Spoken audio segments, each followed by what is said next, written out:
Thank you, Sheikh. Anyone who has a question, feel free to just unmute and go ahead and ask your question, or you can put in the chat as well. There is one question. What happens to those who can't stay awake the whole night? Yes. Yeah, I know there are people who cannot do that. People, inshallah, you should keep in mind that these are similar things. If for any reason, because of medical reason or for any other good reason, for example, let's say you have to go, you report to work tomorrow morning. So if you were to keep awake whole night, then you will not be doing well tomorrow morning, right? You may not, for example, you may not be able to be productive tomorrow next morning, and you are being paid for that. Maybe you are got a frontline worker, whatever it is. So of course, Allah will forgive you. Whatever you can do it, and then of course take a rest. These are not wajib things. Circumstantial, Allah knows your circumstances.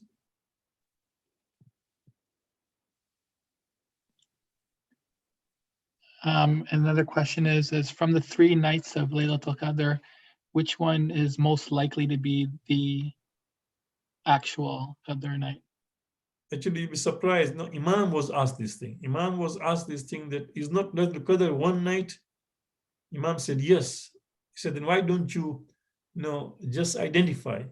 And Imam said, I'm not quoting exactly the words, but to the extent Imam said, what stops you, what harms you to do good things on all these nights? So Imams themselves have decided not to identify which of the 3 nights is most important. Who are we to do that? No. Let us just take this nemat that each of this night, keep in mind that let's say Laylatul Qadr is one night, right? But when you do this amal 3 nights, all this amal and istighfar and tasbih is not being wasted, right? So at least because we think that Laylatul Qadr was last night, we perform last night. We think it is on 21st night, we perform those amal. We think that it is on 23rd night, we do it. So we repeat those amal. But those amal, those du'as, those istighfar, those munajat, those keeping awake is not wasted at all. So of course, it's a ni'mat of Allah subhanahu wa ta'ala. I think it's like a follow-up kind of a question for people who can't stay up in the night to do the amal. Can they do it in the day because of their work? Can they instead do it in the daytime, the amal? Certain things maybe you can do. For example, let's say it is mustahab to recite Jawshana Kabir. So yes, you can do it in the morning. It is mustahab, for example, to do 100 rakat namaz, right? So maybe you can do that. But for example, that short amal, what we did last night with Jamaat Maulana, that was less than an hour, right? At least that you should do it. The basic amal which are there, reciting what those du'as, holding the Quran, keeping the Quran on the head, and then the names of Masumeen and the istighfar, tasbih. I think those are basic. It takes really less than an hour. So at least perform those things after Isha namaz, after your iftar, you perform that and you can go and rest. Other things, inshallah, then you can do it in the daytime. Very good. Why did Laylatul Qadr have a grand status even before the Quran was revealed? Well, subhanAllah, you'll be surprised. The 5th Imam was asked, why is it that for example, we are told that if you perform one good act in Laylatul Qadr, you get 1,000 times reward. Why is it so? And Imam said, again, I'm not quoting exactly, paraphrasing because I'm fasting, so I have to be careful, but just the essence of the meaning I'm telling you. Imam said that if that was not the case, if Allah had not kept such kind of nights whereby when you perform good deeds which are multiplied so many times, then we would be doomed. That means we will not be able to reach that state, right? We need, for example, to raise ourselves to get near to Allah subhanahu wa ta'ala and then go to Jannah. To earn those things normally will be difficult. It's like, for example, let's say that somebody who earns hand to mouth, right? That is his pay. But then, okay, he's told that if you work, for example, during holidays, or if you work during Christmas or during December, you get bonus. So that bonus really helps him, for example, to do extra things. His hand to mouth. But when the bonus gets, then he can go for Jarat, he can go for Umrah, he can go, for example, right? In the same way that Allah has created this kind of things for us that we can benefit and more sawab and get near to Allah subhanahu wa ta'ala, and perhaps inshallah also have the hope to go to Jannah. Very good. When practicing moderation, especially in spending, how can you identify if you have become a frugal person and try to avoid becoming such a person? Because most spendings are for wants and not needs. Yeah, of course, it's something, it's not an easy line, but just look at it. That, for instance, when you look at yourself, look at the things which you have. And somebody who is your friend, maybe even your own brother, who leads their life, right? Now, if, for example, let's say your own brother or your own cousin or somebody, your friend, can survive, as an example, with $3,000, why is it that you need $5,000? There's something somewhere wrong. That why is it that no, your spending is far more than somebody who is, just like you, has the same number of children, So you can see that sometimes just compare, you realize that no, but it's not an easy thing. One of the best thing is to just see that what you go out, do you really need it or not? We've been advised, don't create your need to the when you go to the market. When you go to the market, before going to the market, just make a list of what you think you need and then go and buy it. Because when you go to the market, they display those things in such a way that you will feel like taking it. But then you didn't need it, no. It's just attractive for you to just buy it. So the best thing is that prepare your need, make a list, and then go to the market, no. So just whatever you need, and of course whatever extra is there, there are so many good projects and so many people who need, right? You can share your wealth now. You can see also in the night, the hadith we just now saw, two things out of this was mentioned. One was taking care of people who are needy, masakin.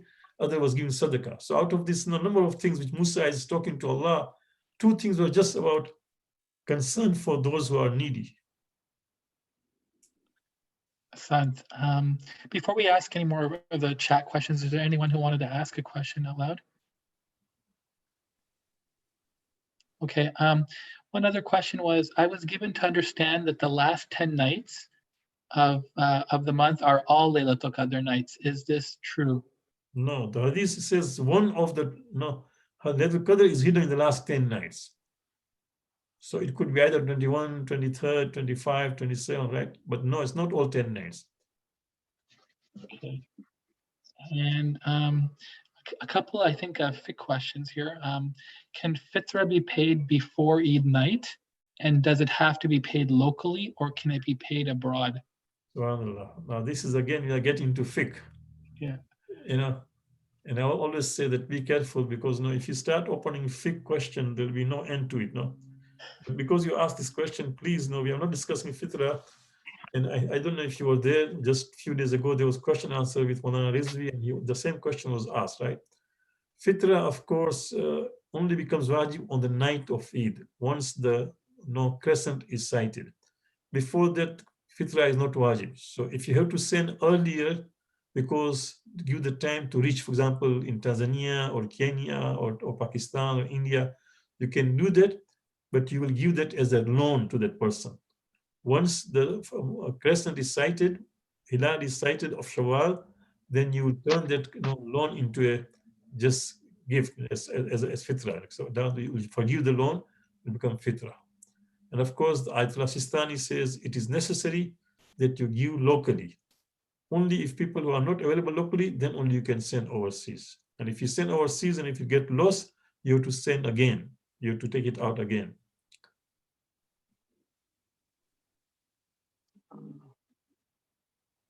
Any other questions? There is another question. I'm not sure I understand, but I will read it anyway. It says, we did 100 rakat qaza namaz. Do I have to do 2 rakats extra? Can I do it now? I'm not sure. Yeah, I think if you do qaza namaz for 6 days, it is 102 rakat automatically. If you did, for example, qaza namaz for 6 days, that will come to 102 rakats. So you can do that 102, or you can even do 100 rakat. And for example, you decide not to do 2 rakat, of the 6th day. And why is there more stress given to the 23rd night being the Laylatul Qadr night? Why is there more stress there? No, I don't think so. It's only that there are extra amal there.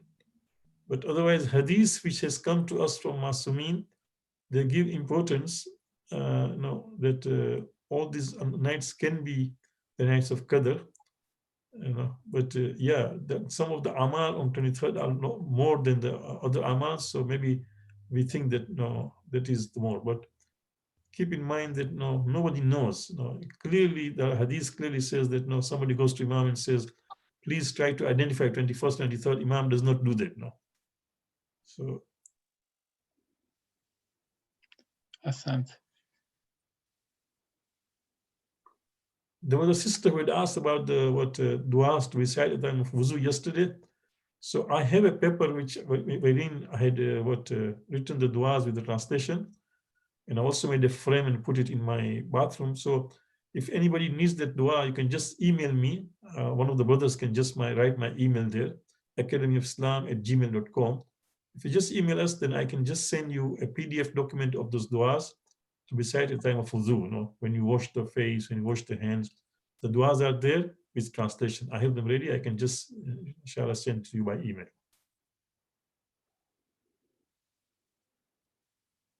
Thank you again for joining us. Just please pray for us that we can continue serving Mu'mineen, especially in this month of Ramadan.